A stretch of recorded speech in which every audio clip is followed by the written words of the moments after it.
देखो, आज से कुछ ही दिनों बाद आप एक साइंटिस्ट को खोने वाले हो, जिस साइंटिस्ट का नाम है सोनम वांगचुक। सोनम वांगचुक भारत के एक प्रसिद्ध इंजीनियर, शिक्षा सुधारक और साइंटिस्ट भी है। सोनम वांगचुक को इस देश के अलावा विदेशों में भी कई सम्मान, कई अवार्ड और कई पुरस्कार से नवाजा गया है। यह वही सोनम वांगचुक है जो लद्दाख को एक पूर्ण राज्य की दर्जा की मांग कर रहे थे, जो संविधान की 6ठी अनुसूची में लद्दाख को शामिल करने की मांग कर रहे थे, लेकिन केंद्र सरकार ने इनके ऊपर एनएसए लगाकर इनको गिरफ्तार कर लिया और लगभग 6 महीनों तक इनको जेल में रखा।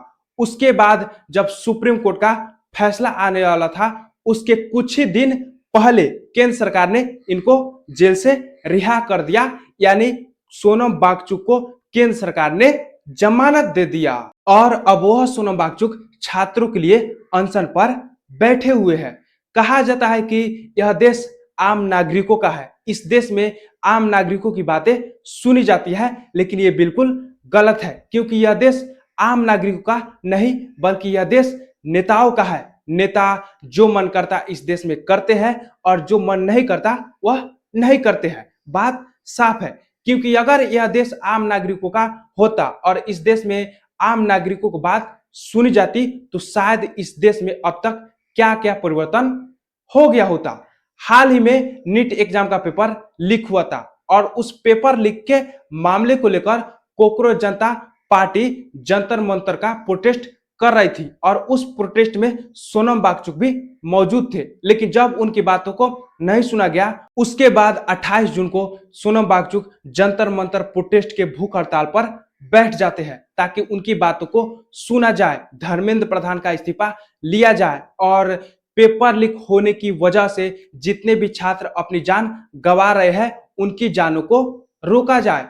दोस्तों, आप लोगों को पता होगा कि हाल ही में नीट एग्जाम पेपर लीक होने की वजह से दर्जनों से अधिक छात्र अपनी जान गंवा दिए। उन्हीं छात्रों के लिए सोनम वांगचुक अनशन पर बैठे हैं और सोनम वांगचुक के अनशन पर बैठे हुए 22 से 23 दिन हो गए, लेकिन फिर भी सरकार सुनने का नाम नहीं ले रही है। सरकार यहां तक सोनम वांगचुक का हालचाल भी नहीं पूछ रही है कि वह कैसे है। सरकार जान कर भी अनजान बन रही है। लेकिन अब सोनम वांगचुक के 22 से 23 दिन अनशन पर बैठने के बाद उनकी शारीरिक स्थिति बहुत कमजोर हो गई है और उनका वजन भी घट गया है। और सबसे जरूरी बात, सोनम वांगचुक की जान कभी भी जा सकती है और यह देश बहुत जल्द एक और हीरा खो सकता है।